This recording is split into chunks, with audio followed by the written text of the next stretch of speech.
Welcome to bird media. నేను మీ పవన్ కృష్ణమూర్తి. జోగి రమేష్ గారి family అంటే కర్మఫలితమే, అంతకుమించి ఇంకా చెప్పాల్సినటువంటి అవసరం ఏమీ లేదు. ఎవరైనా సరే కర్మ సిద్ధాంతాన్ని నమ్ముకుంటే జీవితం ప్రశాంతంగా ఉంటుంది. చేసిన కర్మకి ఫలితం తప్పదు అనుకుంటే మనసు ప్రశాంతంగా ఉంటుంది. అంతకుమించి చెప్పగలిగింది ఇందులో ఏదీ లేదు. ఇంకా కొన్ని వీడియోలు, కొన్ని ఆడియోలు ఇవన్నీ కూడా బయటకు వచ్చాయి. తన బాధ ఏంటనేది, ఒక మహిళగా తన బాధ ఏంటనేది కూడా తను చాలా బలంగా బయటికి చెప్పింది. మనం గతంలో స్టార్టింగ్లోనే చెప్పాం, మాతృత్వం అనేది మహిళకు ఒక వరం. ఆ స్టేజ్ దాటిన తర్వాతే నెక్స్ట్ స్టేజ్కి వెళ్ళాల్సిందే. అలాంటి అవకాశం తనకి లేకుండా చేసినటువంటి ఆ కుటుంబం, దాచి మోసం చేసి పెళ్లి చేసినటువంటి ఆ కుటుంబం మరి ఎలాంటి శిక్ష అనుభవించాలి అనేదే సమాజంలో చాలామంది అడుగుతున్నటువంటి ఒక ప్రశ్న. అండ్ ఒకసారి ఈ ఆడియో అండ్ వీడియో ఒకసారి చూద్దాం. వినిపిస్తుంది. హలో మేఘనా, ఇప్పుడు నీ వల్ల నాకు ఇంట్లో మనశ్శాంతి ఉన్నట్ల. ఇదిగో నీకు ఆల్రెడీ క్లియర్ గా చెప్పి పంపించా మొత్తం, అర్థమైందా? నీ జీవితం నువ్వు చూసుకో, మీ ఇంట్లో నువ్వు బతుకు, నేను నా ఇంట్లో బతుకుతా. అర్థమవుతుందా? ఇప్పుడు ఏమైంది? నేనేమన్నాను? ఇప్పుడు నా ఇంట్లో టార్చర్ పెడుతున్నారు, నువ్వు వచ్చినా నాకు ఇంకా టార్చర్ ఎక్కువ అవుద్ది. మీ ఇంట్లో కాముగా నువ్వు మూసుకొని బతుకు, నువ్వు ఏం చేసుకుంటావు చేసుకో, నాకు విడాకులు వద్దు, ఏమొద్దు, నువ్వు మీ ఇంట్లో బతుకు. నీకు అనేది ఒక ఇల్లు ఉంది, నీకు అమ్మ బాబు ఉన్నారు, అందరూ ఉన్నారు, అక్కడ ఉండు. నా జీవితం నేను చూసుకుంటా. అర్థమైందా? ఇక్కడికి వచ్చినా నీకేం, నేను వెళ్ళిపోతా. ఇప్పుడు నేను ఇంట్లో ఉన్నాను. ఇక్కడికి వస్తే కనుక అసలు ఏమైందని నువ్వు రాకు, నువ్వు నీ ఇంట్లో ఉండు. నువ్వు నీ ఇంట్లో ఉండవమ్మా. ఎవరు నువ్వు?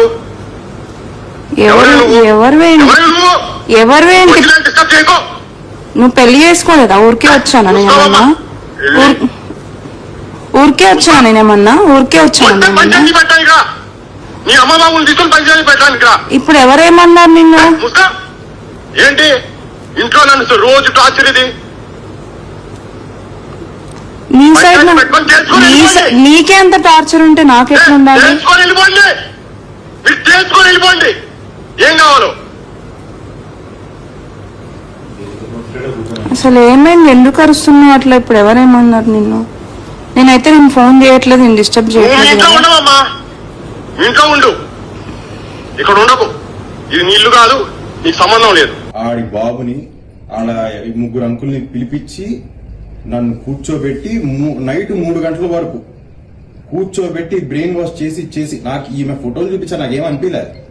అయినా సరే నాకు నేను నిజమే చెప్తా, మీరు చేసేది తప్పు, మీరు చేశారు తప్పు, మీరు చేశారు తప్పు, అయ్యే చెప్తా. తీసుకొచ్చారు, నేను అయిష్టంగానే వచ్చాను. నీది ఎట్లా మాట్లాడు? ఫస్ట్ నువ్వు చెప్పమ్మా. ఫస్ట్ రోజు ఎట్లా మాట్లాడినా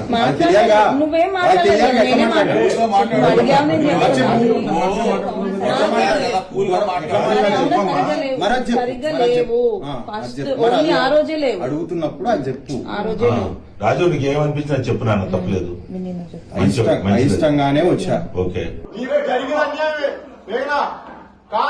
కానీ నీకు దెబ్బ తగిలింది. నీ నొప్పి మాకు నొప్పి రాదు, గుర్తుపెట్టుకో.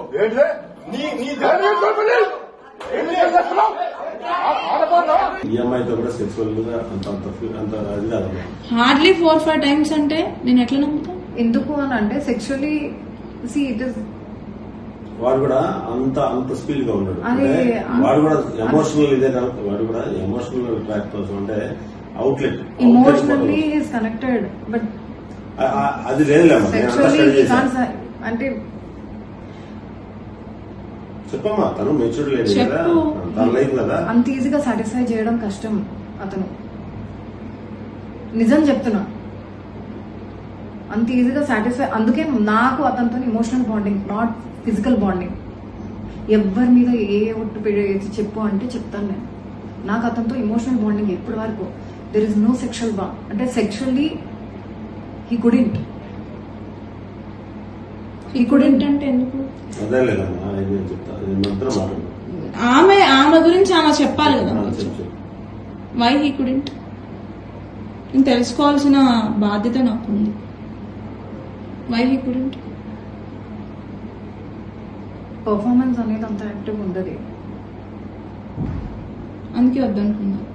చూసారుగా, విన్నారుగా. I have no comments on that. But Jogiraju చేసేటటువంటి కామెంట్స్కి మాత్రం ఇక్కడ స్పష్టంగా చెప్పొచ్చు చరిత్ర వెంటాడుతుంది అని. బికాస్ చంద్రబాబు నాయుడు గారు అరెస్ట్ అయినప్పుడు జోగిరాజీవ్ని ఒక మీడియా ప్రతినిధి వెళ్ళి ప్రశ్నించినప్పుడు ఏముంది చంద్రబాబు నాయుడికి మెంటల్గాను ఫిజికల్గాను కూడా ఏం లేదు అన్నట్టుగా ఇష్టం వచ్చినట్టు మాట్లాడాడు. చాలా కాస్త వ్యంగ్యంగానే కాదు అపహాస్యం చేసేటువంటి విధంగా కాస్త డెరిగేటివ్గానే మాట్లాడాడు. మరి అప్పుడు మాట్లాడినప్పుడు తనకున్నటువంటి పరిస్థితి ఏంటనేది తనకి తెలియలేదా అని చెప్పి సోషల్ మీడియాలో కూడా చాలామంది క్వశ్చన్ చేస్తున్నారు. మరి ఏంటి వీళ్ళ సంగతి? ఇలా దాచి రాజకీయం కోసమనో ఇంకో దానికోసమనో ఒక అమ్మాయి జీవితాన్ని నాశనం చేయడం, తర్వాత వేధింపులకు గురి చేయడం, మళ్ళీ అందులో మత మార్పిడి కోణం కూడానండి. ఎందుకంటే తన లెటర్లో చాలా స్పష్టంగా కంప్లైంట్ లెటర్లో మెన్షన్ చేసింది. ఆఖరికి అగరవత్తులు వెలిగిస్తే శవాల దగ్గరగా వెలిగించే వాసన వస్తోంది అనేటువంటి వ్యాఖ్యలు మరి ఎంత జుగుప్సాకరం, అది ఎంత దిగజారుడుతనం. అంటే కొన్ని మాటలు వస్తున్నాయి, మహిళలు ఇన్వాల్వ్ అయినారు కాబట్టి మాట్లాడలేకపోతున్నాం అంతే, అనకూడదు అనేటువంటి ఒక దీంతో. మరి వీళ్ళని ఏమనాలి ఇంకా? పోనీ ఇంట్లో కూర్చుని మాట్లాడుతున్నప్పుడన్నా తనకి ఏమన్నా ఇది రాజీ చేసుకోవడానికి వచ్చారు, రాజీ చేసుకోవడానికి వచ్చినప్పుడన్నా పద్ధతిగా మాట్లాడదాం, తప్పేదో జరిగింది, ఓకే, ఏంటి నెక్స్ట్, ఎవరి జీవితం వాళ్ళదా అంటే ఆడియోలో విన్నారుగా, నా ఇంట్లో నేను ఉంటా, నీ ఇంట్లో నువ్వు ఉండా అంటాడు రాజీవ్. సరే, ఇంట్లో కూర్చొని పెద్దలందరూ కూర్చొని మాట్లాడుతున్నప్పుడు, మధ్యవర్తులందరితో కలిసి మాట్లాడుతున్నప్పుడేమో అవును నీకు నిజంగానే నీకు అన్యాయమే జరిగింది, నీకు నొప్పే కలిగింది, కానీ నీ నొప్పి మా నొప్పి కాదు, మాకు సంబంధం లేదు అనేటువంటి విధంగా అక్కడ మాట్లాడారు. అండ్ చెప్పుకుని పోతే ఇంకా ఇలా చాలా ఉన్నాయి. అంటే ఇక్కడ వాళ్ళని విమర్శించాలి విమర్శించకూడదు అన్నటువంటి పాయింట్ ఏం లేదు. ఎందుకంటే చాలామంది అంటున్నారు లేదు వాళ్ళ పర్సనల్ వ్యవహారం కదా, ఎందుకు అనవసరంగా మాట్లాడడం అంటే, మరి ఏ పవన్ కళ్యాణ్ గారిది పర్సనల్ వ్యవహారం కాదా, ఆయన వ్యక్తిగత జీవితం కాదా? మరి అప్పుడు జోగి రమేష్ ఏం మాట్లాడాడు? సభల్లోకి వెళ్ళి ఏం మాట్లాడాడు? చంద్రబాబు నాయుడు గారి కుటుంబాన్ని ఆయన వ్యక్తిగత వ్యవహారం కాదా? అంటే వీళ్ళు పబ్లిక్ లైఫ్లో ఉన్నారు కాబట్టి, ప్రజాప్రతినిధులుగా ఉన్నారు కాబట్టి వీళ్ళ గురించి ఏం మాట్లాడిన వాళ్ళు చెల్లిపోతుంది. మరి అప్పుడు జోగి రమేష్ ఎవడు?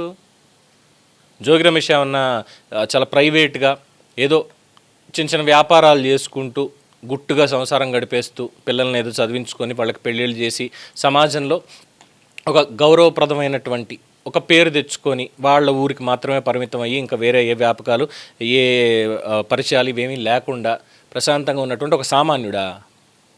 కాదుగా. పిచ్చి కుక్కలాగా నోరేసుకుని పడిపోయి పవన్ కళ్యాణ్ గారిని ఇష్టం వచ్చినటువంటి మా వాగుడు వాగినటువంటి దానికి ఫలితం అదే అంటారు, చెప్పాను కదండి, కర్మ ఫలితం. మీరు ఎంత చేశారో అంతకంత వెనక్కి తిరిగే వస్తుంది, అందులో ఎటువంటి అభ్యంతరం లేదు. సో ఇక్కడ వాళ్ళు విమర్శలకు అతీతులేం కారు. మేబీ విమర్శలకి అతీతులను ఎవరిని అనాలి అంటే మేఘన గారి కుటుంబాన్ని అనాలి. వాళ్ళకి నిజంగా అసలు ఏమీ తెలియదు, అసలు సంబంధమే లేదు. ఎవరో మధ్యవర్తులు, అమ్మాయి బాగుంటుందండి, వాళ్ళ కుటుంబం కూడా బాగుంది, చక్కగాను అబ్బాయికి చేయొచ్చు అని చెప్పి వాడిని కూర్చోబెట్టి 3 రోజులు సవరదీసి రాత్రి 3 గంటల దాకా బ్రెయిన్ వాష్ చేసి బలవంతంగా పెళ్లి చేశారు. మరి యూఎస్లో ఏం చేశాడు, మెంటల్ ట్రామాకు గురయ్యాడా ఏంటా ఎవరికి తెలియదు. సరే పెళ్లి చేసుకున్నాం, ఇనిషియల్గా ఆ భయం వాడికి ఏదైనా ఉందేమో, సరే మెంటల్గా ఎమోషనల్ బాండింగ్ అయితే ఉంది. ఎందుకు లేదు, ఇలా ఇలా ఉండకూడదు, నువ్వు కూడా మళ్ళీ మామూలు మనిషి అవ్వాలి, గతం అనేది వదిలేసాయి అని చెప్పుకునేటువంటి రిలేషనే తప్ప ఫిజికల్గా ఎటువంటి సెక్షువల్ రిలేషన్ అనేది మా దగ్గర లేదు అని చాలా స్పష్టంగా చెప్పేసింది అమ్మాయి. అంటే ఇక్కడ వాళ్ళ తప్పు లేదు, వాళ్ళని ఇక్కడ ఒక మాట అనడానికి కూడా లేదు. మొత్తం చేసిందంతా జోగి రమేష్ కుటుంబమే చేసింది. ఇప్పుడు ఏ మొహం పెట్టుకుని బయటకు వచ్చి మాట్లాడతారు? అంతే. నేను రాజకీయ నాయకుల కొంతమంది, అందరినీ అనడానికి లేదు, కొంతమంది రాజకీయ నాయకుల నాలుగుకి నరం లేదంటారు సరే, అలాగా జోగి రమేష్ లాంటి వాళ్ళకు కూడా ఆ నాలుగుకి నరం లేదు. రేపు అన్న రోజు మళ్ళీ ఎన్నికల్లో టికెట్కో లేదంటే ఇంకో దానికో వచ్చేసి అది నా కుటుంబాన్ని టార్గెట్ చేసేసారు, దీని వెనకాల మొత్తం కూటమి ప్రభుత్వం ఉంది, వాళ్ళ ఇదంతా దగ్గరుండి మరి చేయించారు అనేటువంటి మాట కూడా అనేస్తారు అవసరమైతే. కాకపోతే ప్రజలు పిచ్చివాళ్ళు కాదు అనేది వాళ్ళకి తెలియదు, అంతే కదా. సో మొత్తానికి ఈ రచ్చకి చరిత్ర కూడా తోడైంది. అప్పుడు ఏమేమి మాట్లాడారో ఇప్పుడు ఏమి ఎదుర్కొంటున్నారో అనేదానికి కాలమే సమాధానం చెప్పింది. అంతే అంటారా? మీ అభిప్రాయం తెలియచేయండి. చూస్తూనే ఉండండి ది బర్డ్ మీడియా. ఈ వీడియో మీకు నచ్చినట్లయితే లైక్ చేయండి, షేర్ చేయండి, సబ్స్క్రైబ్ చేయండి. మరిన్ని అప్డేట్ల కోసం మా వాట్సాప్ ఛానల్ను ఫాలో చేయండి.